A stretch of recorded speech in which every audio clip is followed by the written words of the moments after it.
മമ്മൂട്ടിയെ പറ്റി അങ്ങനെ ചോദിക്കുമ്പോൾ അപ്പോൾ ഞാനിന്ന് മമ്മൂട്ടിയോട് പറഞ്ഞു, ഇവിടെ ഇങ്ങനെ വല്ലാതെ ഡിസ്ക്രൈബ് ചെയ്യുന്നുണ്ട് ആൾക്കാർ.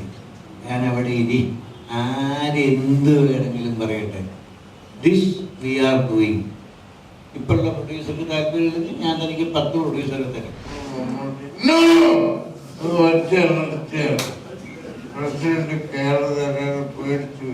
ഇതും സ്വാമിയുടെ ഒരു മിടുക്കാണ്. മുഴുവൻ റെസ്പോൺസിബിലിറ്റിയും മമ്മൂക്കയുടെ തലയിൽ വെച്ച് കൊടുക്കുക.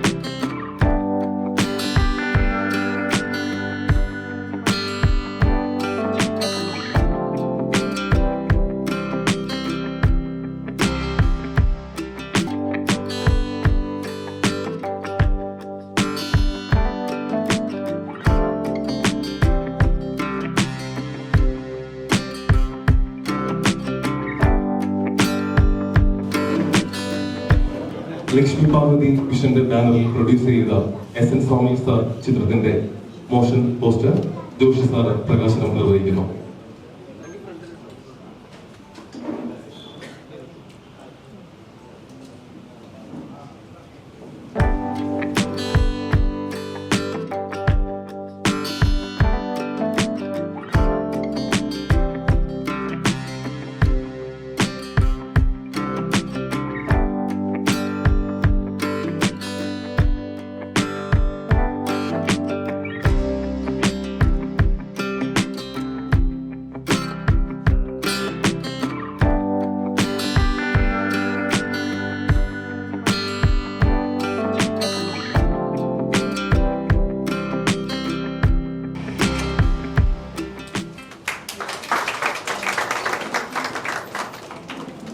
ഉണ്ണികൃഷ്ണൻ സാർ എന്നിവരെ വേദിയിലേക്ക് ക്ഷണിക്കുക.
ഇത് ഞാൻ സംവിധാനം ചെയ്ത ടൈറ്റിൽ ലോഞ്ചിനോട് ബന്ധപ്പെട്ട ചില വിശേഷങ്ങളും ചില കാര്യങ്ങളും ആണ് ഞങ്ങൾക്ക് നിങ്ങളോട് പങ്കുവയ്ക്കാം. എൻ്റെ ഏറ്റവും അടുത്ത സുഹൃത്തായ ശ്രീ ഉണ്ണികൃഷ്ണൻ അത് തുടങ്ങി വയ്ക്കും. പത്രങ്ങൾ അതിൻ്റെ സമീപനവുമായി പ്രതികരിക്കുന്നതുമാണ്. ഇതൊരു ഇൻട്രസ്റ്റിംഗ് വിഷയമായിരിക്കും എന്നാണ് എൻ്റെ വിശ്വാസം. എല്ലാവർക്കും നമസ്കാരം. സ്വാമി ഇന്നലെ എന്നോട് ഈ ഫംഗ്ഷനെ കുറിച്ച് പറഞ്ഞിട്ടൊരു ഒട്ടും ഔപചാരികത കലർന്ന ചടങ്ങല്ല എന്ന് പറഞ്ഞു. അപ്പോൾ ഇവിടെ വന്നിരുന്നപ്പോഴും പറഞ്ഞു, സ്വാമി പറഞ്ഞത് നീ എല്ലാം നോക്കിക്കോണം. എന്താണ് നോക്കേണ്ടതെന്നുള്ളതിനെ കുറിച്ച് എനിക്ക് പറ്റിയ ധാരണയില്ല. ഈ സിനിമയെ കുറിച്ച് സ്വാമിയാണ് സംസാരിക്കുന്നത്. ഞങ്ങൾക്ക് ഗുരുതുല്യനാണ് ശ്രീ SN സ്വാമി. ഇത്രയും എഴുത്തുകാരെയും സംവിധായകരെയും എഴുത്തുകാരെ വിശേഷിച്ച് ഇൻസ്പയർ ചെയ്തിട്ടുള്ള മലയാളത്തിലെ എഴുത്തുകാരിൽ ചുരുക്കം ചിലരാണ്. വലിയ ഭാഗ്യമാണ് മലയാളം കണ്ട ഇക്കാലത്തെയും ഏറ്റവും വലിയ 2 എഴുത്തുകാർക്ക് നടുക്ക് ഇങ്ങനെ ഇരിക്കാൻ പറ്റുക. സ്വാമി അപ്പുറത്ത്, ശ്രീനേന്ദ്രൻ അപ്പുറത്ത്. അപ്പോൾ ഇതിനകത്തെ പ്രത്യേകത എന്ന് പറയുന്നത് സ്വാമി സാറ് ആദ്യമായിട്ട് സംവിധാനം നിർവഹിക്കുന്നതാണ്. അപ്പോൾ ഒരു പ്രായവും ഒരു സമയവും വൈകിയതല്ല. സ്വാമിയുടെ ഈ തീരുമാനം കുറച്ച് വൈകിപ്പോയോ എന്ന് ഞങ്ങൾക്ക് എല്ലാവർക്കും സംശയമുണ്ട്. കാരണം ഒരു സിനിമ സംവിധാനം ചെയ്യണമെങ്കിൽ അദ്ദേഹത്തിന് എന്നേ സംവിധാനം ചെയ്യാൻ പറ്റുമായിരുന്നു. ഇപ്പൊ എണ്ണിയാലൊടുങ്ങാത്ത സൂപ്പർ ഹിറ്റുകൾ, മെഗാ ഹിറ്റുകൾ കൊടുത്തിട്ടുള്ള എഴുത്തുകാരനാണ്. അപ്പോൾ എന്നേ അദ്ദേഹത്തിന് സംവിധാനത്തിലേക്ക് കടക്കാൻ കഴിയുമായിരുന്നു. പക്ഷെ അദ്ദേഹം തിരഞ്ഞെടുത്തത് സമയം കുറച്ച് വൈകിപ്പോയി എന്ന് ഞങ്ങൾക്ക് അഭിപ്രായമുണ്ട്. പക്ഷെ ഞാൻ നേരത്തെ പറഞ്ഞ പോലെ ഒരു സമയവും വൈകിയതല്ല. പിന്നെ ശ്രീനിയേട്ടൻ ഇപ്പുറത്തിരിക്കുന്നത് കൊണ്ട് വേണമെങ്കിൽ പറയാം, എല്ലാത്തിലും അതിൻ്റെതായ സമയമുണ്ട് ദാസ എന്ന് വേണമെങ്കിൽ നമുക്ക് പറയാം. അപ്പോൾ സ്വാമി സാറിൻ്റെ നിന്ന് തന്നെ അത് തുടങ്ങാം. സ്വാമി, എന്താണ് ഇപ്പോ ഈ ഒരു തീരുമാനത്തിലേക്ക് എത്താനുള്ള ഒരു സാഹചര്യം? സാർ, സ്വാമി സാർ എത്ര പടം എഴുതിയിട്ടുണ്ട് ജോർജ് സാർ? ഞാൻ ഇപ്പൊ ഉണ്ണി പറഞ്ഞ പോലെ എനിക്കൊരു സംവിധാനം എന്ത് വേണമെങ്കിൽ ചെയ്യാമായിരുന്നു. അതിന് സാഹചര്യത്തിൻ്റെ പ്രോബ്ലം ഒന്നും ഉണ്ടായിരുന്നു, സന്ദർഭത്തിൻ്റെ പ്രോബ്ലം ഉണ്ടായിരുന്നു. പക്ഷെ എനിക്ക് തോന്നിയില്ല. അതാണ് ഇത്. പിന്നെ തോന്നാൻ കാരണം എന്താണെന്ന് ചോദിച്ചാൽ അത് വളരെ വിചിത്രമായ ഒരു തോന്നലാണ്. ഞാൻ കുറച്ച് നാൾ മുമ്പ് മമ്മൂട്ടിയുടെ സെറ്റിൽ പോയി മമ്മൂട്ടിയെ കാണാൻ. അപ്പൊ ഞാനിങ്ങനെ രഞ്ജിത്ത് ഷൂട്ട് ചെയ്തുകൊണ്ടിരിക്കുക മമ്മൂട്ടി. അപ്പൊ അങ്ങനെ ഞാൻ മമ്മൂട്ടിയോട് പറഞ്ഞു, മമ്മൂട്ടി എനിക്കൊരു പടം സംവിധാനം. പുള്ളി ചിരിച്ചു. തനിക്ക് തന്നെ ആകായിരുന്നല്ലോ, ഇന്നത്തെ എത്ര താമസിച്ചു, ഇന്നത്തെ ഇപ്പൊ തോന്നാൻ കാരണം എനിക്കറിയില്ല, എനിക്ക് ഇപ്പോഴാ തോന്നിയത്. അപ്പൊ പറഞ്ഞു പുള്ളി, ഞാൻ സംവിധാനം ചെയ്യുകയാണെങ്കിൽ 3-4 കാര്യങ്ങൾ എനിക്ക് പറയാനുണ്ട്. ഞാൻ ഇതുവരെ എഴുതിയ ജേണലിൽ പെട്ട ഒരു കഥയാവരുത് ചെയ്യാൻ പോകുന്നത്. ഇതുവരെ തൊടാത്ത ഒരു സബ്ജക്റ്റ് വേണം ഞാൻ ചെയ്യാൻ. പിന്നെ അതിനകത്ത് ഏറ്റവും പ്രധാനം, താൻ ഒരു ആർട്ടിസ്റ്റിനെ കണ്ടുകൊണ്ട് ആ കഥ എഴുതാൻ പാടില്ല. ഇതിനു മുമ്പ് താൻ എഴുതിയ കഥകൾ പലതും ആർട്ടിസ്റ്റുമാരെ മനസ്സിൽ കണ്ടിട്ട് ഒക്കെ ആയിരിക്കാം. പക്ഷെ ഇതങ്ങനെ എഴുതരുത്. താൻ കഥ എഴുതിയതിന് ശേഷം ആ കഥയിലെ കഥാപാത്രങ്ങൾക്ക് യോജിച്ച ആർട്ടിസ്റ്റിനെ ആണ് നിങ്ങൾ തിരഞ്ഞെടുക്കുന്നത്. പിന്നെ ഏറ്റവും പ്രധാനം, ഈ കഥയിൽ തന്നെ ഒരു സിഗ്നേച്ചർ ഉണ്ടാവണം. അത് നിർബന്ധമാണ്. എന്തുകൊണ്ട് നിങ്ങളിങ്ങനെ ഒരു സിനിമ ചെയ്തു എന്നാണ് ആൾക്കാർ ചോദിക്കാനിടയായാൽ അതിലൊരു കാരണവും കാര്യവും ആ സിനിമയിൽ ഉണ്ടാവും. അത് കേട്ടപ്പോൾ എനിക്കൊന്നും അറിയില്ല. കാരണം അന്ന് എൻ്റെ മനസ്സിൽ ഇത് ഒരു കഥയൊന്നും ഉണ്ടായില്ല. ഇങ്ങനെ കുറേ നാൾ, ഒരുപാട് നാൾക്ക് ശേഷം ഈ കണ്ണൂർ സ്ക്വാഡിൻ്റെ സെറ്റിൽ ഞാൻ വീണ്ടും മമ്മൂട്ടി കണ്ടു.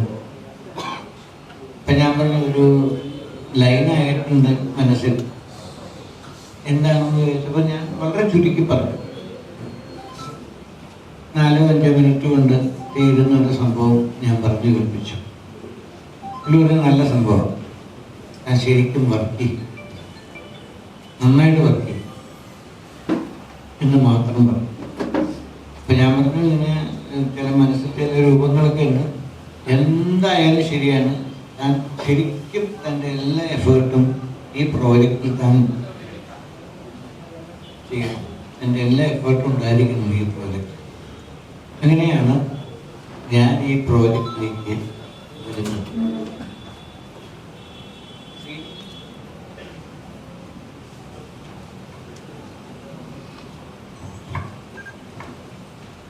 ശ്രീനിയേട്ടനോട് മമ്മൂക്ക പറഞ്ഞിട്ടാണ് സ്വാമി സാർ ഇങ്ങനെ ഒരു ഉദ്യോഗത്തിൽ ഇറങ്ങി പുറപ്പെട്ടത്.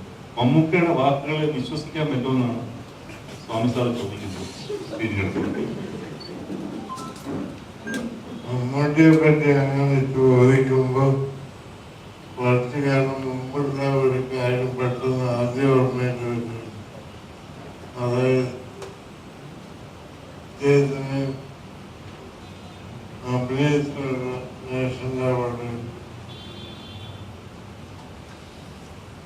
ആ വർഷം സിദ്ധാർത്ഥ എനിക്ക് ഒരു നാഷണൽ അവാർഡ് ഉണ്ടായിരുന്നു. ഞാൻ ഡൽഹിയിലെത്തി.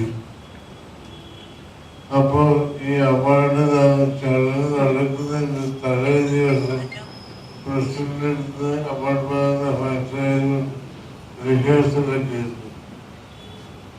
അപ്പോൾ അച്ചടക്കം മര്യാദ അനാവശ്യമായി സംസാരിക്കാൻ പാടില്ല അങ്ങനെയൊക്കെ ഉണ്ട്.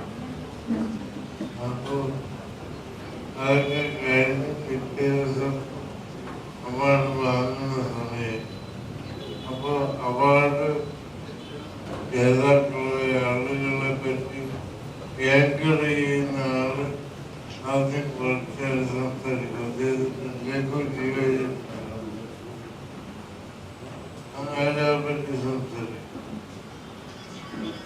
അപ്പൊ മമ്മൂട്ടിയുടെ കാര്യം പറയുന്ന സമയത്ത് ആങ്കർ പറഞ്ഞു, "This is the second time he's getting the award." അപ്പൊ മമ്മൂട്ടി "No! അത് ഒറ്റയാണ് പ്രസിഡന്റ് കേരള പേടിച്ചു പോയി. അത് ടേക്ക് ഓവർ വരികയാണെന്ന് അപേക്ഷിച്ച്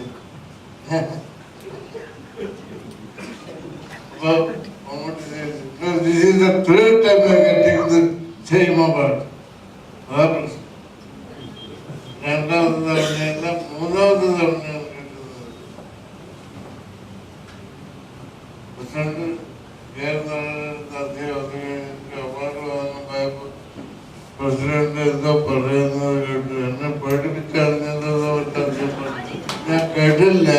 പക്ഷെ എങ്കിലും അതായിരിക്കും എനിക്ക് സോറി സാർ മമ്മൂട്ടി പറഞ്ഞതായിട്ട് തോന്നി. പക്ഷെ എന്തായാലും വളരെ അസുഖം വന്നതായിട്ട് അറിഞ്ഞില്ല. അധികാരം ജീവിച്ചില്ല, അദ്ദേഹം മരിച്ചുപോയി.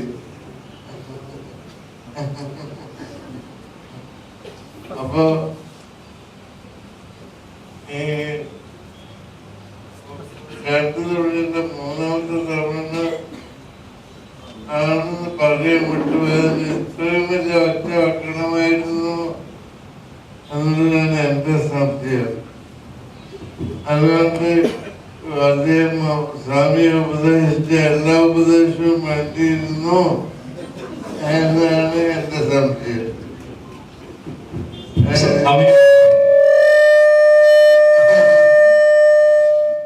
ഇതിന്റെ കൂട്ടത്തിലൊരു കാര്യം കൂടി ഞാൻ പറയാം.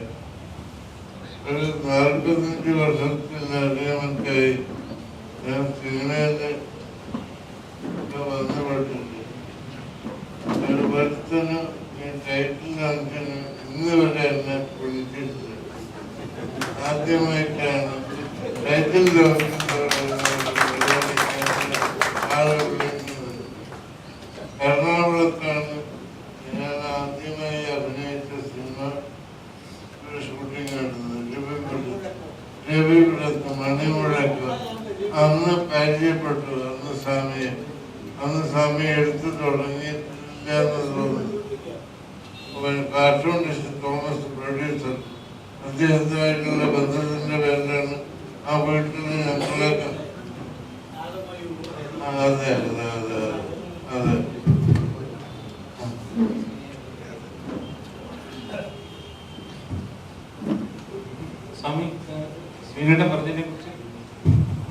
എനിക്ക് മമ്മൂട്ടിയെ വിശ്വാസമാണ്. എനിക്ക് ഒരു സംശയമില്ലാത്ത വിശ്വാസമാണ്. അതെ, കാരണം ഞാൻ അനുഭവം കൊണ്ട് പഠിക്കൊരു മനുഷ്യൻ. അതായത് 20-ാം നൂറ്റാണ്ട് എന്നിട്ട് സിനിമ കഴിഞ്ഞിട്ടാണ് CBI ഉണ്ടാവുന്നത്. CBI ഞാൻ ആദ്യം എഴുതിയത് ഒരു പോലീസുകാരൻ്റെ കഥയായിരുന്നു. കഥയെല്ലാം ഞാൻ മമ്മൂട്ടി പറഞ്ഞു കേൾപ്പിച്ചു. പുള്ളി വളരെ നിശബ്ദമായിട്ട് കഥയെല്ലാം കേട്ടതിന് ശേഷം ലാസ്റ്റ് ഒരു നല്ല കഥയാണ്, പക്ഷെ പോലീസ് വേണ്ട. നമ്മൾ പോലീസില്ലാതെ എങ്ങനെയാണ് കുറ്റാന്വേഷണം? സ്വാമി ഞാൻ ആവനാഴി എന്ന് പറഞ്ഞൊരു സിനിമ ചെയ്തിരിക്കുക. അതിൽ മാമൂരം മാസ്റ്ററുടെ അമ്പ് മുഴുവനുണ്ട് അതിൽ. അതിൻ്റെ മുകളിൽ സ്വാമി ട്രൈ ചെയ്തത് നടക്കില്ല. അപ്പം ഞാൻ CBI അന്ന് എനിക്ക് ശരിക്കും പറഞ്ഞാൽ CBIയുടെ ഫുൾ ഫോം പോലും അറിയില്ല.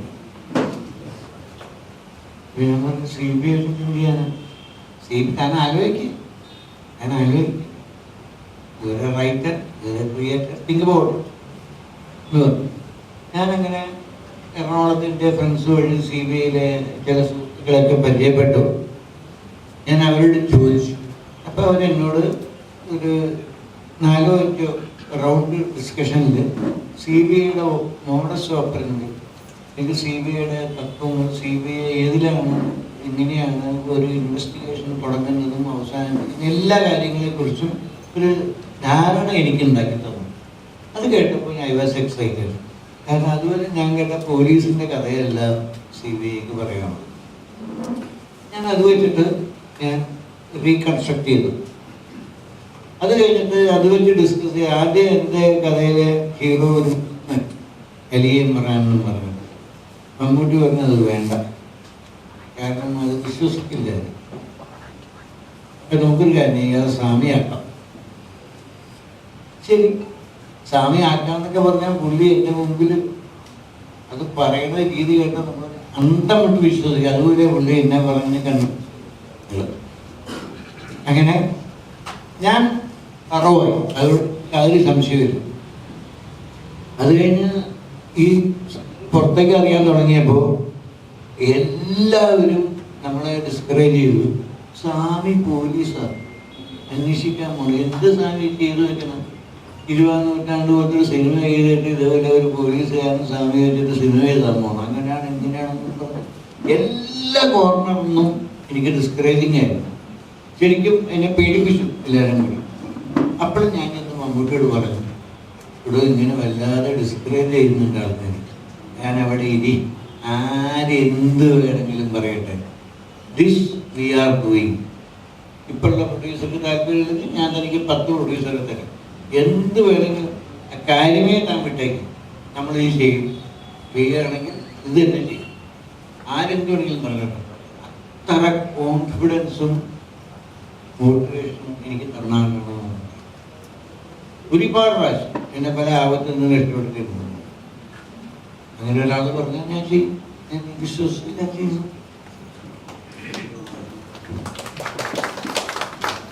സ്വാമിയുടെ ഈ ഏറ്റവും ഗംഭീരമായിട്ടുള്ള ഒരു ഫിലിമോഗ്രഫിയിലെ ഏറ്റവും നമ്മളെല്ലാവരും റെസ്പെക്റ്റോടുകൂടി കാണുന്ന ഒരു സീരീസ് ഓഫ് ഫിലിംസ് ആണ്. അതിൻ്റെ പുറകിൽ വളരെ ശക്തമായിട്ടുള്ള മമ്മൂക്കയുടെ ഇടപെടൽ, മമ്മൂക്കയുടെ സ്വാമിയോടുള്ള ഇന്ററാക്ഷനാണെന്ന് സ്വാമി പറഞ്ഞു. അതേപോലെ തന്നെ ഈ സിനിമയുടെ പുറകിൽ മമ്മൂക്ക സ്വാമിക്ക് തന്നിട്ടുള്ള എല്ലാ സജഷൻസും, എല്ലാ ഉപദേശങ്ങളും ഫലവത്താവട്ടെ എന്ന് ഞങ്ങൾ എല്ലാവരും ചേർന്ന് സ്വാമിയുടെ അടുത്ത് ആശംസിക്കുന്നു.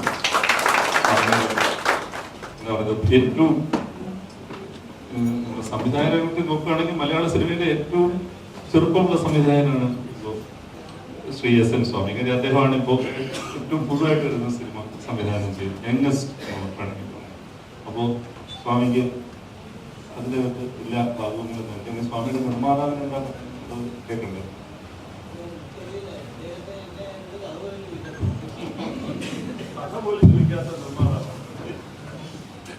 എല്ലാവർക്കും നമസ്കാരം.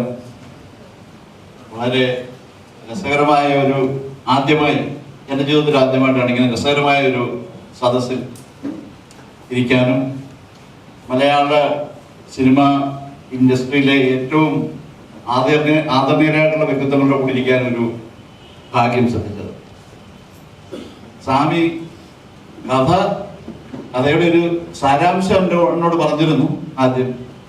അപ്പം അതിൻ്റെ തുടർന്നുള്ള കാര്യങ്ങളിൽ ഞാൻ കണ്ടിട്ടില്ല. സ്വാമിയോട് ഞാൻ പറഞ്ഞു, സ്വാമി എന്ത് ചെയ്യുന്നു, സ്വാമിയാണ് പ്രൊഡ്യൂസർ, സ്വാമി ചെയ്യുക.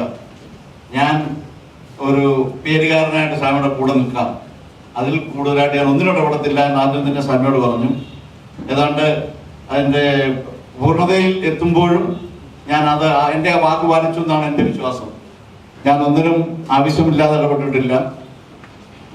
പിന്നെ എനിക്ക് സ്വാമിയിലൊരു വിശ്വാസമുണ്ട്. നമ്മളെ കരയിപ്പിച്ച ചക്കരവയിൽ നിന്ന് നമ്മളെ ത്രസിപ്പിച്ച CBIയിലേക്ക് എത്തി. തീർച്ചയായിട്ടും എന്നെ കരയിപ്പിക്കില്ല എന്നുള്ള വിശ്വാസം എനിക്ക് സ്വാമിയിലുണ്ട്. അപ്പം അതുകൊണ്ട് ഞാനും തീരുമാനിച്ച് മുന്നോട്ട് പോകാമെന്ന്. സ്വാമിക്ക് മമ്മൂട്ടിയുള്ള വിശ്വാസം പോലെയൊക്കെ എനിക്കും സ്വാമിക്കും വിശ്വാസമുള്ള ഒരാളവിടെ ഇരിപ്പുണ്ട്, എറണാകുളത്തപ്പൻ. എറണാകുളത്തപ്പനിൽ എല്ലാം സമർപ്പിച്ചുകൊണ്ടാണ് ഞാൻ സ്വാമിയോട് ഇതിന് ഇറങ്ങിത്തിരിച്ചത്. അപ്പം തീർച്ചയായിട്ടും നിങ്ങളുടെ എല്ലാ അനുഗ്രഹം ഉണ്ടെങ്കിൽ ഞങ്ങൾക്കാർക്കും ഇത് കരയേണ്ടി വരത്തില്ല, വീണ്ടും മുന്നോട്ട് പോകാൻ സാധിക്കുമെന്നാണ് എൻ്റെ വിശ്വാസം. എല്ലാം പ്രേക്ഷകർക്ക് സമർപ്പിക്കുന്നു. ഇവിടെ വന്ന എല്ലാ മാധ്യമ പ്രവർത്തകർക്കും ഞാൻ ഈ അവസരം നന്ദി പറയാൻ കൂടി ഞാൻ ഈ അവസരം വിനിയോഗിക്കുന്നു. ഏതായാലും ഒരു സംവിധായകനെ, ഒരു എഴുത്തുകാരനെ പൂർണ്ണമായി വിശ്വസിച്ചുകൊണ്ട് അദ്ദേഹത്തിന് വിശ്വാസം അർപ്പിച്ചുകൊണ്ട് യാതൊരു വിധത്തിലുള്ള അദ്ദേഹത്തിൻ്റെ സർഗാത്മകതയിൽ ഒരു തരത്തിലുള്ള ഇടപെടലും നടത്താതെ അതിൻ്റെ ഒപ്പം നിൽക്കുന്ന ഒരു പ്രൊഡ്യൂസർ എന്ന് പറഞ്ഞാൽ വലിയ ഭാഗ്യമാണ്. ഞങ്ങളൊക്കെ ഇവിടെ ഉണ്ട് കേട്ടോ, സ്വാമി മാത്രമല്ല. കൂടി അങ്ങോട്ട് പറയാൻ ആഗ്രഹിക്കുന്നു. ഞാനുണ്ട്.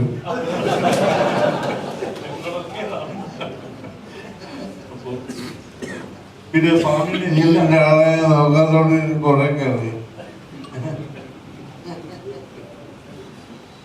ഇത്തരത്തിലുള്ള നിർമ്മാതാവ് എന്ന് പറയുന്നത് വലിയ ഭാഗ്യമാണ് അല്ലേ ശ്രീനേട്ട? സ്വാമിക്ക് അത് തിരിക്കാണ്. അത് നമുക്കും ആ ഭാഗ്യം ഉണ്ടാവട്ടെ.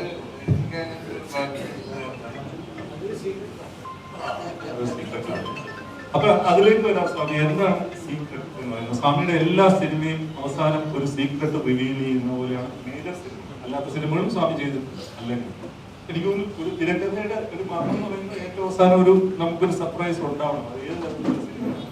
ഇതിന്റെ ടൈറ്റിൽ തന്നെ സീക്രട്ട് ആണ്. പിന്നെ ഈ മോഷൻ പോസ്റ്റർ ഒരുപാട് കാര്യങ്ങൾ കണ്ടു. അസ്ട്രോളജി, നിമിത്ത ശാസ്ത്രം, അതിലൊന്നും വലിയ വിശ്വാസമില്ലാത്ത ആളാണ് ഞാൻ. എന്നാലും ഈ സീക്രട്ട് എന്ന് പറയുന്ന ഒരു ടൈറ്റിലേക്കും ഇതുപോലുള്ള കാര്യങ്ങൾ എങ്ങനെയാണ് എന്നൊരു കണ്ടന്റിനെ കുറിച്ച് എന്താ താങ്കൾ പറയാനുള്ളത്? ഈ ടൈറ്റിൽ എങ്ങനെയാണ് താങ്കൾ ഉള്ളിലേക്ക് വന്നത്?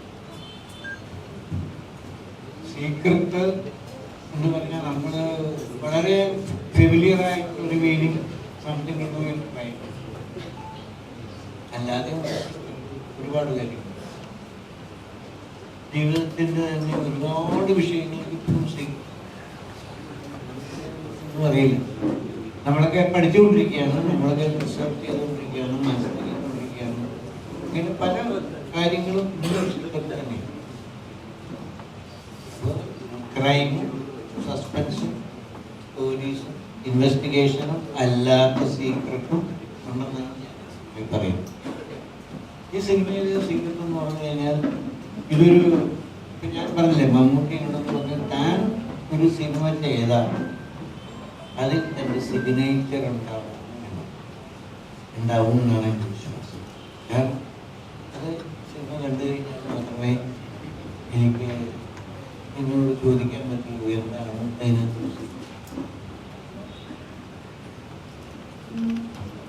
ശ്രീനിയേട്ടൻ ഇപ്പൊ വേറൊരു കാര്യം ഇതിനിടയിൽ കൂടി സംഭവിക്കുന്നുണ്ട്. ഈ സ്വാമിയുടെ ഭയങ്കരമായിട്ടുള്ള ബുദ്ധിയാണ്. കാര്യം ജീവിതത്തിൽ ആദ്യമായിട്ടാണ് ഇങ്ങനെ ഒരു പരിപാടിക്ക് ഞാൻ എന്തോ ഒരു മോഡറേറ്റർ പോലെ ഇരിക്കേണ്ട അവസ്ഥ അതിനെ എന്നെ പെടുത്തിയിരിക്കുകയാണ് സ്വാമി. ഞാൻ പോലും അറിയാതെ അങ്ങനെ എന്നെ കൊണ്ട് സ്വാമി പ്ലേസ് ചെയ്തിരിക്കുകയാണ്. സ്വാമിയുടെ ഭയങ്കര കൗശലമാണ്, അത് പറയാതിരിക്കാൻ പറ്റില്ല. അപ്പോൾ അത് സ്വാമി ഏൽപ്പിച്ചത് കൊണ്ട് ഇങ്ങനെയുള്ള കാര്യങ്ങൾ കുറച്ച് മുമ്പോട്ട് പോകേണ്ടത് കൊണ്ട് ശ്രീനേട്ടനോട് ഒരു കാര്യം ചോദിക്കാം. സ്വാമി എഴുതുന്ന തരത്തിലുള്ള സിനിമകളുണ്ടോ? ക്രൈം ത്രില്ലർ എപ്പോഴെങ്കിലും ശ്രീനേട്ടൻ അങ്ങനെ സിനിമ എഴുതാൻ തോന്നി? എനിക്ക് ആഗ്രഹമുണ്ട്. പക്ഷേ ഞാൻ വേണ്ടി പണ്ട് മുതൽ പുസ്തകങ്ങൾ വായിക്കാറുണ്ട്. പുസ്തകങ്ങൾ നമ്മുടെ വിഷ്ണു വിജയൻ എന്നൊക്കെ പറയുന്ന സിനിമ ചേച്ചിന്റെ നോവൽ അടിച്ചു മാറ്റിയതെന്ന് അപ്പോഴാണ് എനിക്ക് മനസ്സിലായത്.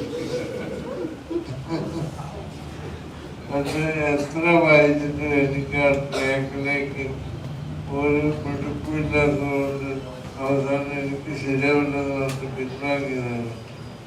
പറ്റുന്നില്ല. അത് വേറൊരു ബുദ്ധിമാണ്. അത് സ്വാമിക്കൊക്കെ ഉള്ളൂ. അതിന് സാമ്യമാവണം എന്നാലേ പറ്റും.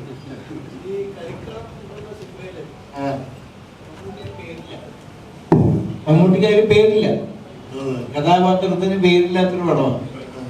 അപ്പൊ അതിനകത്ത് ശ്രീനിയോട് ചോദിക്കുന്നുണ്ട് എന്താണ് അയാളുടെ പേര്. അയാളുടെ പേര് എനിക്കറിയില്ല, പേരില്ല എന്നാ പറഞ്ഞത്. പുള്ളി അത്രയും കാലം ഈ മമ്മൂട്ടിയുടെ കഥാപാത്രവുമായിട്ട് അക്വൈൻറ്റൻസ് ഉണ്ടായിട്ട് ഒരു പുള്ളിക്കും അറിയില്ല പേരെന്താ. അപ്പൊ പുള്ളി അതിന്റെ സീക്രട്ടായിരിക്കും എന്ന് പറഞ്ഞു. കളിക്കളത്തെ കുറിച്ചാണ് സ്വാമി പറയുന്നത്. അതിനകത്തെ കഥാപാത്രത്തിന് പേര് പോലും മമ്മൂക്കയുടെ കഥാപാത്രത്തിന് അങ്ങനെയാണ് ആ സ്ക്രിപ്റ്റ് ഡ്രൈവ് ചെയ്തിരിക്കുന്നത്. അതിന് വലിയ കൗശലവും ഭയങ്കര മിടുക്ക് വേണം. അത് സ്വാമി ആ കാര്യത്തിൽ ഒരു ആസാമിയാണ് പറയാറുള്ളത്.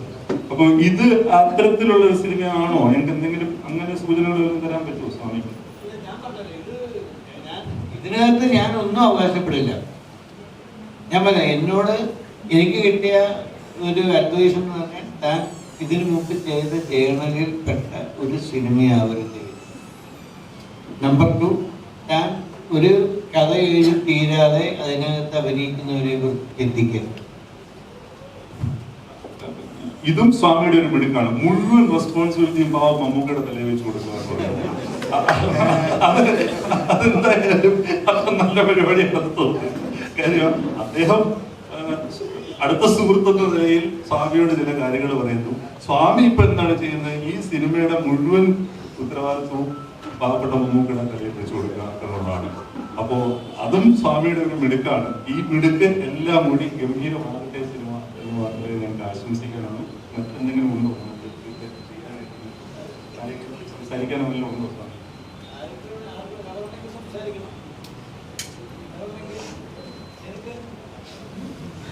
ആദ്യമല്ലേ സംസാരിക്കുന്നത്?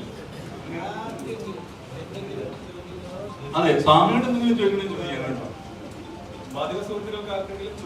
ചോദിക്കാം കേട്ടോ. ആരോട്? എന്നോടല്ല, സ്വാമിയോട്, ശ്രീനോട്.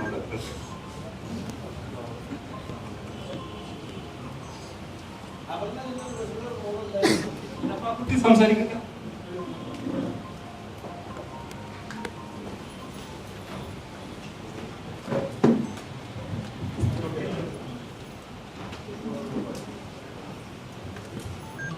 എല്ലാവർക്കും നമസ്കാരം.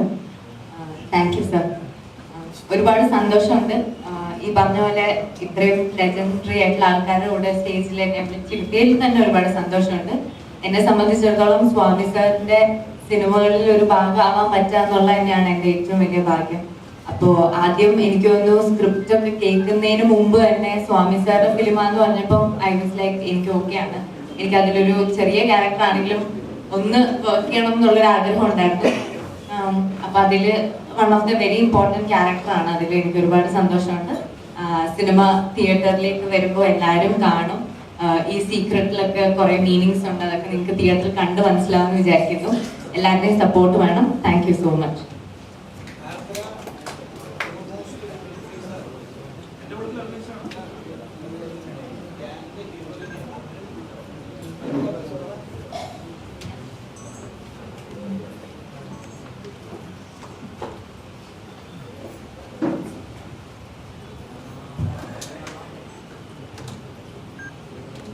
ആദ്യത്തെ പടമാണ് ഒരു ക്യാരക്ടർ ചെയ്യുന്നത്.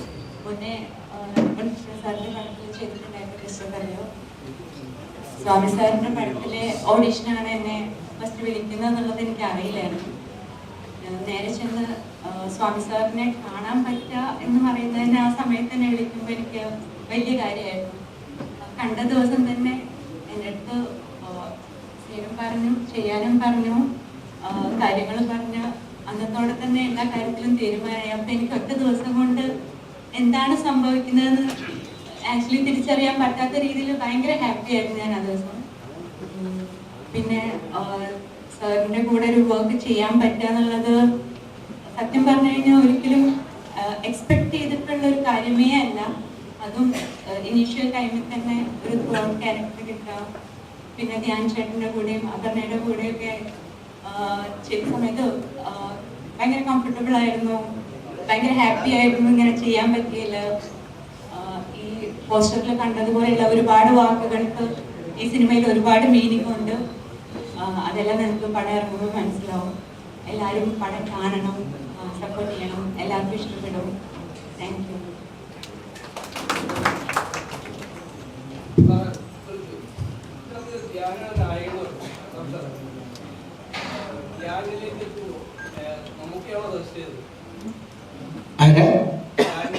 അല്ല ഒരിക്കലും ഞാൻ എൻ്റെ മനസ്സിൽ നിന്ന് അയാളുടെ രൂപമാണ് എൻ്റെ കഥാപാത്രമായിട്ട് മാച്ചിങ് ആയിട്ട് എനിക്ക് തോന്നിയത്. അങ്ങനെ ഞാൻ അന്വേഷിച്ചു.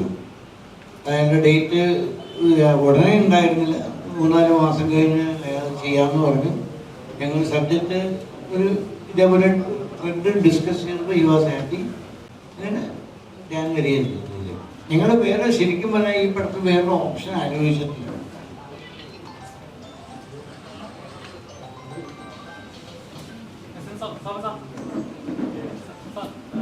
മലയാളികൾ ഒരു ക്ലാസിക് സിനിമ അല്ലെങ്കിൽ ഒരു റൊമാൻറ്റിക് സിനിമ മാത്രം കണ്ടുവരുന്ന കാലത്ത് CBI പോലത്തെ ഒരു സിനിമ ഇങ്ങനെ ക്രൈമുകൾ അല്ലെങ്കിൽ ഇങ്ങനെയാണ് ഇൻവെസ്റ്റിഗേഷൻ നടക്കുന്നത് കൊണ്ടുവന്ന ഒരു റൈറ്ററാണ് താങ്കൾ.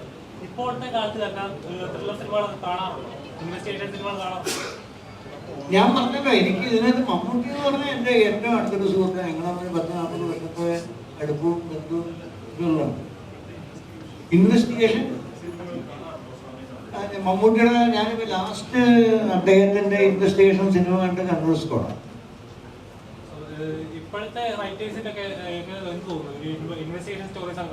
ഞാൻ അങ്ങനെ ഒരു റൈറ്ററെ വിലയിരുത്താൻ അത്ര കഴിവുള്ള ആളൊന്നുമല്ല. എല്ലാവർക്കും അവരുടേതായ സ്വാതന്ത്ര്യമുണ്ട്, എല്ലാവർക്കും അവരുടേതായ രീതികളുണ്ട്. എല്ലാവർക്കും ഇങ്ങനെ നമ്മളിപ്പോൾ ഒരു ക്രിട്ടിക്കിൻ്റെ രീതിയിലോ ഇല്ലെങ്കിൽ നിരൂപണമായിട്ടോ എനിക്കൊരിക്കലും പറ്റില്ല. കാരണം എനിക്ക് ഒരുപാട് തെറ്റുകൾ പറ്റുന്നുണ്ട്, അതുപോലെ ശരികളും പറ്റുന്നുണ്ട്. അതുപോലെ എല്ലാവർക്കും ഉണ്ട് അവരുടെ അവകാശം. ഞാൻ ഇതൊന്നും ഒരു അഭിപ്രായം പറയില്ല.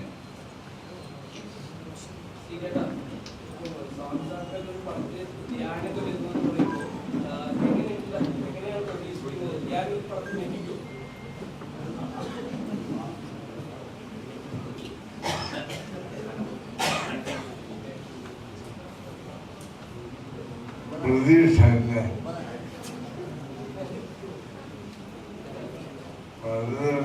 എത്തിക്കാം.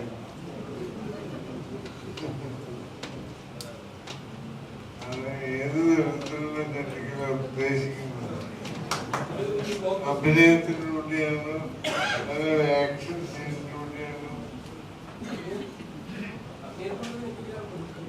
അഭിനയത്തിലൂടെ എന്തായാലും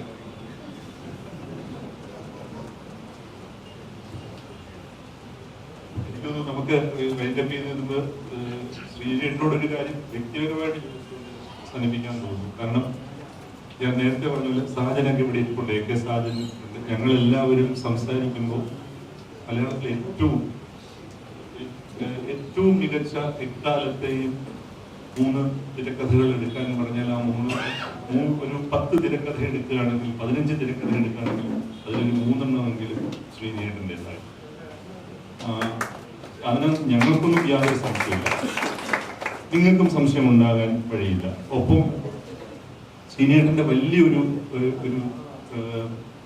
അദ്ദേഹത്തിൻ്റെ ഏറ്റവും ഗംഭീരമായിട്ടുള്ള ഒരു കൈകാര്യം ചെയ്യുന്ന വിഷയങ്ങൾ അതെല്ലാം മാറ്റിവെച്ചാൽ അദ്ദേഹത്തിൻ്റെ പ്രതിഭ ഏറ്റവും കൂടുതൽ കാണാൻ കഴിയുന്നത് ഇന്നിപ്പോൾ നമ്മൾ പറയുന്ന ഈ വൺ ലൈനേഴ്സ്, അതിൻ്റെ ഏറ്റവും ആദ്യം അത്തരത്തിലുള്ള ഡയലോഗ് റൈറ്റിംഗ് കൊണ്ടുവന്ന ഒരാളാണ് ശ്രീനേട്ടൻ. ചിന്താവിഷ്ടയായ ശ്യാമളയിൽ കുട്ടികളെ ഓട്ടോറിക്ഷയിൽ കയറ്റാൻ പറ്റാതെ ശ്യാമള കുട്ടികളെ പിടിച്ച് അകത്തേക്ക് വരുമ്പോൾ ശ്രീനേട്ടൻ്റെ ക്യാരക്ടർ ചോദിക്കുന്നുണ്ട്, എന്തു പറ്റി ശ്യാമളയിൽ എന്ന് ചോദിക്കുമ്പോൾ അവർ പറയുന്നത് അവർ പോകുന്ന ഓട്ടോറിക്ഷയുടെ ഓണർ വർക്ക്ഷോപ്പ് നടത്തുന്ന വാസുവാണ്, അല്ലാതെ അയ്യപ്പനല്ല എന്നാണ് പറയുന്നത്. അങ്ങനെ ഒരു ഡയലോഗ് എഴുതുക എന്ന് പറയുന്നത് ഒരു ചില്ലറ പണിയല്ല. ഉദയനാണ് താരത്തില് മീന മോഹൻലാലിനെ ഫോൺ ചെയ്തിട്ട്, മോഹൻലാലിന്റെ കഥാപാത്രത്തെ ഫോൺ ചെയ്തിട്ട് പറയുന്നത്, ഒരു ഫോണിലൂടെയാണ് നമ്മൾ ഒരുമിച്ചത്, ഈ ഒരു ഫോണിലൂടെ നമ്മൾ പിരിയുന്നു.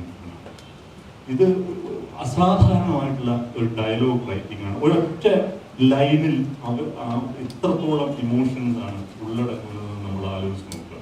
അതുപോലെ അച്ഛനായിരുന്നു ഞാൻ വിചാരിച്ചു വല്ല പുസ്തക മുതലാളിയുമായിരിക്കുന്നത് എന്ന് പറയുന്നത് മലയാളത്തിലെ അതിനേക്കാൾ അപ്പുറം ഒരു പൊളിറ്റിക്കൽ സ്റ്റേറ്റ്മെന്റ് നമുക്ക് പറയാൻ പറ്റില്ല.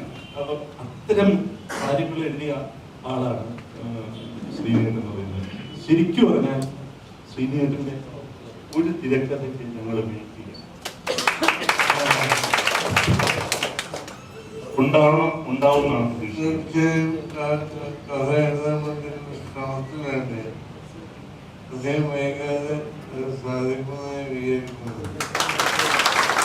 അപ്പൊ ഇത്രയും ഡയലോഗുകളൊക്കെ ഒട്ടി ഓർമ്മിക്കുന്നുള്ളത് ഞാൻ പോലും വിചാരിച്ചില്ല. നന്ദി സന്തോഷം. അല്ല, ഇതിന് ശരിക്കും നന്ദി പറയേണ്ടത് ശ്രീനേട്ടനോട്.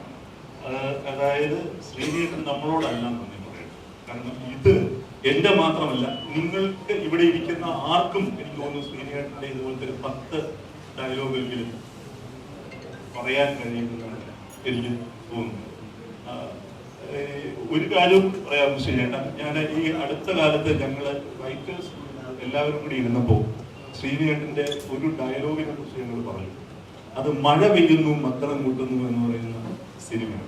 ഈ സിനിമ ഞാൻ BA-ക്ക് യൂണിവേഴ്സിറ്റി കോളേജ് തിരുവനന്തപുരത്ത് പഠിക്കുമ്പോഴാണ് ഈ സിനിമ അജന്ത തിയേറ്ററിൽ കാണുന്നത്. എനിക്ക് തോന്നുന്നു 15 തവണയെങ്കിലും ഞാൻ തിയേറ്ററിൽ ആ സിനിമ കണ്ടിട്ടുണ്ട്. ഏത് വൈകുന്നേരം ഒഴിവ് കിട്ടിയാലും ആ സിനിമ കാണാൻ പോകുക എന്നുള്ളതാണ് ഞങ്ങൾ ചെയ്തുകൊണ്ടിരുന്നത്.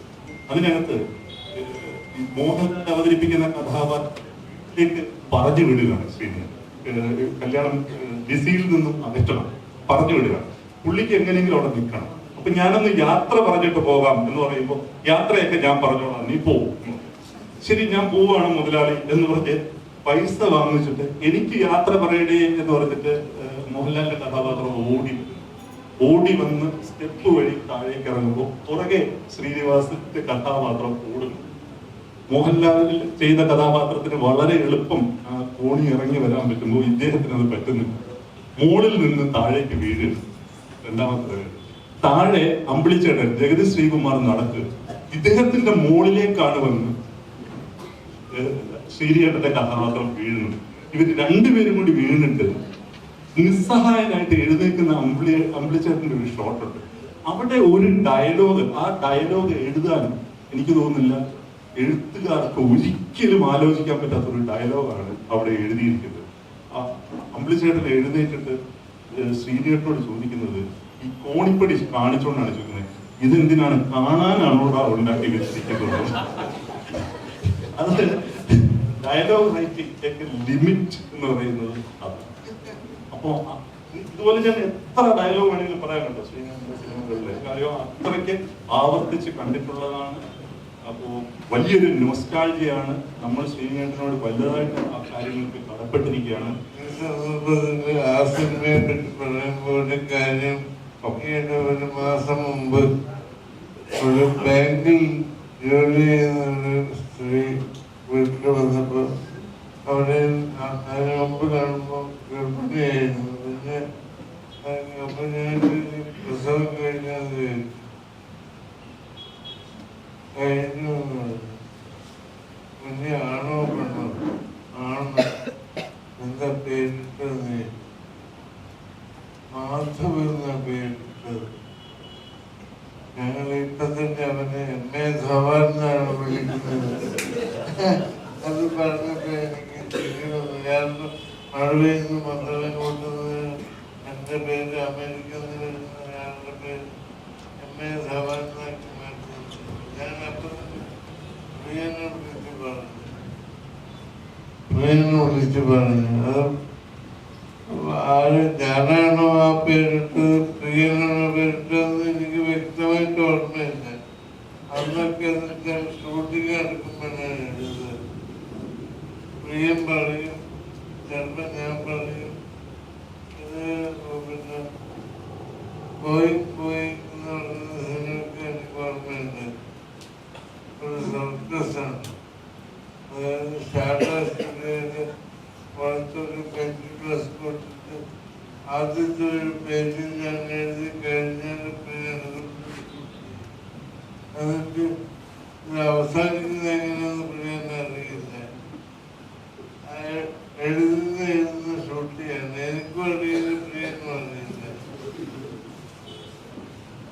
അവസാനം അത് ഹിന്ദി സിനിമയ്ക്ക് പ്രിയ എടുക്കുമ്പോൾ അത് ട്രാൻസ്ലേറ്റ് ചെയ്ത് കൊടുക്കണല്ലോ. അപ്പോഴാണ് പ്രിയ ഇത് വായിക്കുന്നത് ആദ്യമായി. അപ്പൊ അവര് സെന്റർ വിളിക്കുകയാണ്. ഞാൻ ഇങ്ങനത്തെ ഡയലോഗൊക്കെ എഴുതിയിരുന്നത് ഞാൻ ഇപ്പോഴാണ് മനസ്സിലാക്കുന്നത്. സോറി. നമ്മളീ കേൾക്കുന്നത് നമ്മളെ എക്കാലത്തെയും നമ്മൾ സെലിബ്രേറ്റ് ചെയ്ത സിനിമകൾക്ക് പുറകിലുള്ള സംഗതിയാണ്. അതായത് തിരക്കഥ ഇന്ന രൂപത്തിൽ വേണമെന്നൊക്കെ സൈദ്ധാന്തികമായിട്ട് എഴുതുകയും പഠിപ്പിക്കുകയും ചെയ്യുന്ന ഒരു കാലമാണ്. സിഡ്ഫീൽഡ് എന്ന് പറഞ്ഞ ആളൊക്കെ ഇത് കേട്ട ആത്മഹത്യ ചെയ്തു. ഇങ്ങനെയൊക്കെയാണ് മലയാളത്തിലെ എക്കാലത്തെ ഇതും പ്രതിഭകളുടെ സ്പോണ്ടേനിറ്റിയാണ്. അത് പ്രിയദർശൻ ശ്രീനിയേട്ടൻ പറഞ്ഞ ഇതേ കാര്യം ഈ ഒരു 2-3 മാസം മുമ്പ് പ്രിയദർശൻ നേരിട്ട് എന്നോട് പറയുകയുണ്ടായി. അദ്ദേഹം ഒരു ദിവസം വൈകുന്നേരം എറണാകുളത്തുള്ള അദ്ദേഹത്തിന്റെ ഫ്ലാറ്റിൽ തങ്ങുമ്പോൾ എന്നെ ഫോൺ ചെയ്തിട്ട് നമുക്ക് ദിവസം വൈകുന്നേരം ഇരിക്കണം എന്ന് പറഞ്ഞ് ഞാൻ വൈകുന്നേരം അദ്ദേഹത്തിന്റെ അടുത്ത് പോയപ്പോൾ അദ്ദേഹം പറഞ്ഞുകൊണ്ടിരുന്നത് മുഴുവൻ ഇതാണ്. ശ്രീനിയേട്ടനുമായിട്ടുള്ള കോമ്പിനേഷൻ, അദ്ദേഹം ചെയ്തിട്ടുള്ള ആദ്യകാല സിനിമകളിൽ എല്ലാ നടീനടന്മാരും ചേർന്ന് അങ്ങോട്ടും ഇങ്ങോട്ടും ബൗൺസ് ചെയ്ത് എങ്ങനെയാണ് സീനുകൾ ഉണ്ടാക്കിയിരുന്നത്. അതിനകത്ത് കൃത്യമായിട്ട് ഒരു വലിയ പ്ലാനോട് കൂടിയല്ല ലൊക്കേഷനിൽ ചെല്ലുന്നത്. പക്ഷെ അതിന്റെ ഒരു നരേഷനെ കുറിച്ചുള്ള ഒരു നൈരന്തര്യം ആ ഡയറക്ടറുടെ ഉള്ളിലുണ്ടാവും. അവിടെ ഇരുന്ന് എങ്ങനെയാണ് സീനുകൾ ഡെവലപ്പ് ചെയ്തുകൊണ്ടിരുന്നത്, ഓരോരുത്തരും എങ്ങനെയാണ് അതിനകത്ത് കോൺട്രിബ്യൂട്ട് ചെയ്തത് എന്നൊക്കെയാണ്. പക്ഷെ ഇപ്പോൾ അതെല്ലാം പോയിട്ട് നമ്മൾ പിച്ച് ചെയ്യണം, നമ്മൾ ഫുള്ളി ബൗണ്ട് സ്ക്രിപ്റ്റ് വെച്ചിട്ടാണ് ചെയ്യുന്നത്. അതിന് അതിൻ്റെതായ മേന്മകളുണ്ട്, ഇല്ല എന്ന് പറയുന്നില്ല. പക്ഷെ ശ്രീനിയേട്ടനൊക്കെ ചെയ്ത എല്ലാ പടങ്ങളും ഇതുപോലെ സംഭവിച്ചതാണെന്നാണ് തോന്നുന്നത്. ഫുള്ളി റിട്ടൺ സ്ക്രിപ്റ്റുകൾ ഉണ്ടായിട്ടുണ്ടോ? ഫുള്ളി റിട്ടൺ ആയിട്ട് വളരെ അപൂർവമായിട്ടാണ് ഉണ്ടായതെന്നാണ് പറയുന്നത്. എന്തായാലും അങ്ങനെയുള്ള ഒരു ഗംഭീര സിനിമയുമായിട്ട് ശ്രീനിയേട്ടൻ വീണ്ടും വരട്ടെ. അത് ശ്രീനിയേട്ടനും പ്രിയദർശനുമായിട്ടുള്ള കോമ്പിനേഷൻ, സത്യേട്ടനുമായിട്ടുള്ള കോമ്പിനേഷൻ, ഇതൊക്കെ മലയാളിക്ക് ഒരിക്കലും മറക്കാൻ പറ്റാത്ത സംഗതിയാണ്. ഗംഭീരമായ അങ്ങനെ സിനിമ സംഭവമായി ആശംസിക്കുന്നു. നമുക്കിത് ഈ പറഞ്ഞ സാർ പറയാൻ കുറച്ചും പറഞ്ഞു. ഇപ്പൊ ഓർത്തോസ് ഇത്രയും ഡയലോഗുകൾ കാണാതെ പറയുന്നു. അപ്പൊ ഇപ്പോഴത്തെ മലയാള സിനിമയിൽ ഇങ്ങനത്തെ ഒരു റൈറ്റിംഗ് മിസ് ചെയ്യുന്നതായിട്ട് തോന്നുന്നുണ്ടോ? ഇല്ല, അങ്ങനെ ഇപ്പോ പുതിയ എഴുത്തുകാരെയൊക്കെ നമ്മൾ അങ്ങനെ കാണേണ്ട കാര്യമില്ല. അവർക്ക് അവരുടേതായ ഇപ്പൊ ശ്യാം പുഷ്കറിന്റെ ഒക്കെ എത്ര ഷാർപ്പായിട്ടുള്ള ഇതുപോലത്തെ എനിക്ക് എത്ര ഡയലോഗുകൾ കിട്ടുമ്പോൾ പറയാൻ പറ്റും. അത് തീർച്ചയായിട്ടും പറയാൻ പറ്റും. അത്ര എഴുത്തുകാരൊക്കെ ഇഷ്ടംപോലെ മലയാള സിനിമ ഉണ്ടായിട്ടുണ്ട്. അപ്പൊ നിങ്ങൾ നേരത്തെ സ്വാമിയോട് ആരാ ചോദിച്ചത്, ത്രില്ലർ സിനിമകളെ കുറിച്ച് ചോദിച്ചല്ലോ. ഇപ്പോഴത്തെ പുതിയ Jeethu Joseph is a brilliant writer. എന്താണ് സംശയം കാര്യത്തിനകത്ത്? എനിക്ക് തോന്നുന്നു ഈ കാലത്തെ ഏറ്റവും നല്ല ത്രില്ലർ റൈറ്റർ എന്ന് പറയുന്നത് ജിത്തു ജോസഫാണ്. അദ്ദേഹത്തിന് ആ ഗ്രാഫ് എങ്ങനെ കൊണ്ടുപോകണം എന്നൊക്കെ വളരെ ക്ലീൻ ആയിട്ട് അറിയാവുന്നതാണ്. അപ്പോൾ പുതിയ ആൾക്കാർ മോശമാണെന്നൊന്നും അല്ല പറഞ്ഞത്. പക്ഷെ ഇവരെ പോലുള്ളവരെന്ന് പറയുന്നത് ഒരു കാലഘട്ടത്തിന്റെ ഭാവുകത്വം തീരുമാനിച്ചു. നമ്മളുടെയൊക്കെ യുവത്വം കടന്നുപോയത് ഇവരുണ്ടാക്കിയ സിനിമകളിലൂടെയും കഥാപാത്രങ്ങളിലൂടെയും സിറ്റുവേഷനിലൂടെയും. ഇപ്പോ നാടോടിക്കാറ്റ് എന്ന് പറയുന്ന സിനിമയിൽ മോഹൻലാൽ ഒരു കത്തെടുത്തിട്ട് ഒരു ചെറിയ വിശേഷമുണ്ട്, എന്റെ അമ്മ മരിച്ചുപോയി എന്ന് പറയുമ്പോൾ അത് നെഞ്ചിൽ, ആ ഡയലോഗ് നെഞ്ചിൽ കൊണ്ടത് ഇവിടുത്തെ മലയാളത്തിലെ മധ്യവർഗ യുവതയുടെ നെഞ്ചിലാണ് കൊണ്ടത്. അങ്ങനെയുള്ള ഒരു കാലഘട്ടത്തിലൂടെ കടന്നു വന്ന ഞങ്ങൾക്ക് ശ്രീനിവാസനെ പോലെയുള്ള എഴുത്തുകാർ എന്ന് പറയുന്നത് ഞങ്ങളുടെ ഏറ്റവും പ്രിയപ്പെട്ട എഴുത്തുകാരായിട്ട് നിലനിൽക്കും. അത് ഞങ്ങളുടെ നൊസ്റ്റാൾജിയാണ്. അത് നിങ്ങൾ അതിൽ ഭാരപ്പെടണമെന്ന് ഞങ്ങൾ പറയുന്നില്ല. വേറൊരു തമാശ കൂടിയുണ്ട്. ഇപ്പൊ ഈ സോഷ്യൽ മീഡിയയും നിങ്ങളൊക്കെ പറയുന്നത് പഴയ ആളുകളെ മുഴുവൻ വസന്തങ്ങൾ നമ്മൾ വിളിക്കുന്നത്. എനിക്ക് ഒരു പിടിയും കിട്ടുന്നില്ല. കാരണം വസന്തം എന്ന് പറഞ്ഞാൽ ലോകത്തിലെ എക്കാലത്തെയും ഏറ്റവും മനോഹരമായ ഒരു പുതിയതായിട്ടൊരു സംഗതി, ഒരു പൂത്തുലയുന്നതിനെയാണ് നമ്മൾ വസന്തം എന്ന് പറയുന്നത്. മലയാള സിനിമയുടെ നവവസന്തങ്ങൾ എന്ന് പറയുന്ന പുതിയ എഴുത്തുകാരാണ്. പക്ഷെ ഇവര് പഴയ എഴുത്തുകാരെ അവഹേളിക്കാനായിട്ട് പഴയ നടീനടന്മാരെ, പഴയ എസ്പെഷ്യലി സംവിധായകരെ അവഹേളിക്കാനായിട്ട് ഉണ്ടാക്കിയിരിക്കുന്ന വാക്കാണ് വസന്തം എന്ന് പറയുന്നത്. അത് ഒരു അറബ് നാടുകളിൽ വിപ്ലവം ഉണ്ടായപ്പോൾ പോലും അറബ് വസന്തം എന്നാണ് നമ്മൾ അതിനെ വിളിക്കുന്നത്, അല്ലെ? നക്സൽ മൂവ്മെന്റിന്റെ തുടക്കത്തില്, വിപ്ലവത്തിന്റെ തുടക്കത്തില് വസന്തത്തിന്റെ ഇടിമുഴക്കം എന്നാണ് പത്രത്തിന്റെ തലക്കെട്ടെന്ന് പറയുന്നത്. ഇപ്പൊ ഈ വസന്തം എന്ന് പറയുന്നത് ഏറ്റവും ഉള്ളിലാത്തൊരു വാക്കാവുമ്പോൾ അതിനകത്തൊരു ഐറണിയുണ്ട്. എക്കാലത്തും ഞങ്ങളെയൊക്കെ പോലുള്ളവർക്ക് എക്കാലത്തും ഒരു വസന്തം പോലെ പുതിയ ഓരോ കാഴ്ചയിലും പുതിയ വസന്തം തരുന്ന സിനിമകൾ ഉണ്ടാക്കിയവരാണ് ഇവർ.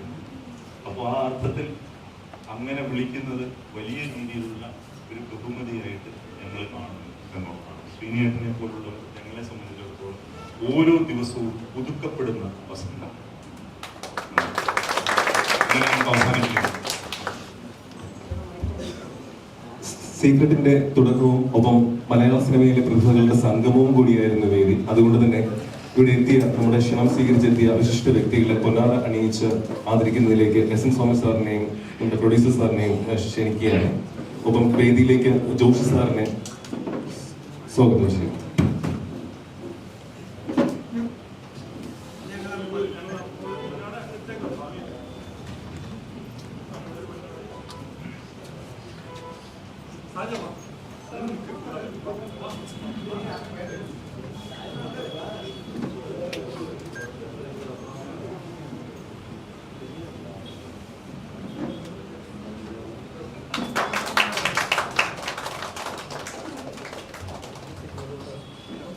സാജൻ സാറിനെ വേദിയിലേക്ക് ക്ഷണിക്കുന്നു.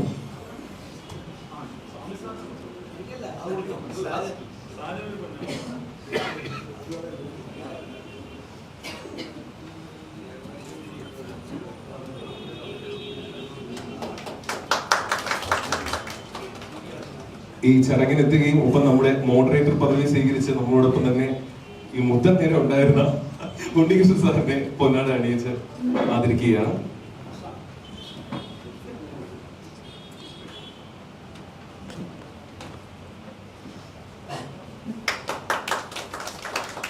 നമ്മുടെ പ്രിയപ്പെട്ട ശ്രീനിവാസൻ സാറിനെ എല്ലാ വിശിഷ്ട വ്യക്തികളും ചേർന്ന് പൊന്നാട അണിയിച്ച് ആദരിക്കുന്നു.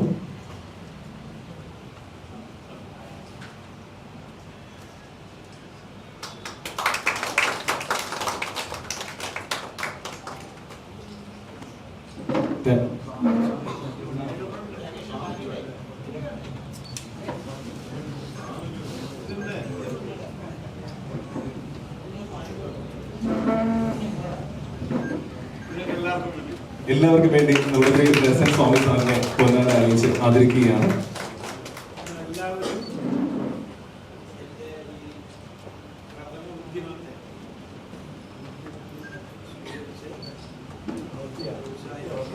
വളരെ വിനീതമായിട്ട് ഞങ്ങൾക്ക് എല്ലാവരോടും വീണ്ടും വീണ്ടും വീണ്ടും ഞാൻ നന്ദി പറഞ്ഞു